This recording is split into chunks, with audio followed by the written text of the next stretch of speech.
What does a Trump presidency mean for the housing market? Find out on today's episode of Rockin' Real Estate News.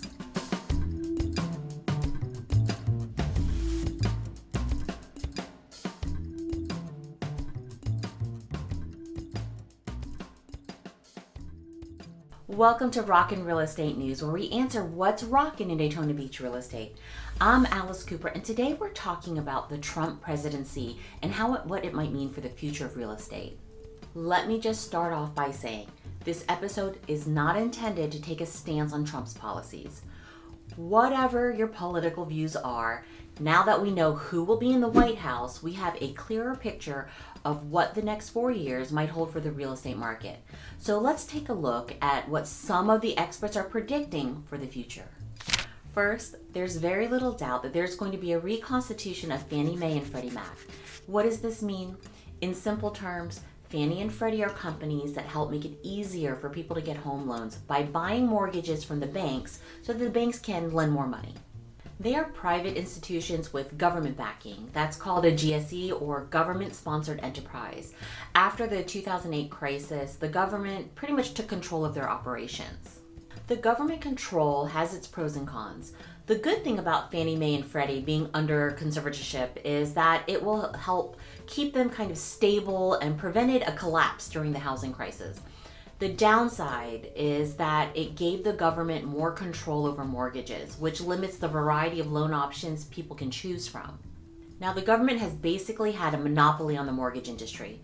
So Trump has promised one of the things that he will do is take Fannie and Freddie out of the government control and make them private companies again. By doing this, he hopes that there will be more competition in the mortgage market, which could lead to more loan choices for people and solve a lot of affordability problems. Now, expert thinks that this will open up a lot of new mortgage products. We might also start seeing things like loans with 40-year amortizations instead of 30 years, meaning lower monthly payments.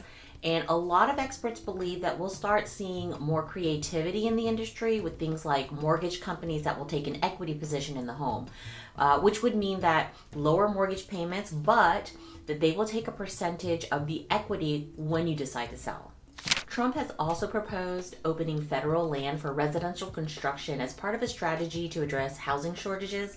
He wants to create special zones on federal land that may have reduced regulations and taxes to stimulate housing development, with the idea of boosting affordability by cutting down on development costs. In general, the Trump administration wants to cut back on regulations that it believes are slowing down the housing market, aiming to boost the housing supply and make it more affordable to build new homes. By reducing these regulations, Trump hopes to make it easier for developers to increase inventory, which could lower home prices. Now, new construction strategies like 3D printed homes are already emerging, and Elon Musk is working on a foldable transportable home, which reflects that push for creative solutions in housing. With more deregulation, developers may get even more innovative in building methods, and mortgage options may also expand to support these kind of unique homes. This could open up more flexible, affordable living options, especially as remote work and high-speed travel become more accessible. Now, of course, all of this sounds like a big positive step for housing market. But like I said, I'm not here to take a stance one way or the other on Trump's policies. I'm merely trying to educate people on what the future of the housing market might look like under Trump. So let's also take a look at the other side of the coin. Now, critics argue that Trump's push for less regulation could lead to lower building standards, making homes less safe or less environmentally friendly.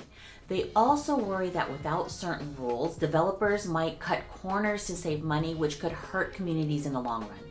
Some also say that deregulation might not help the low-income families enough and mainly benefit big developers, while others think that simply building more homes will not solve the issue of the housing market, like rising costs of land and materials. So there you have it.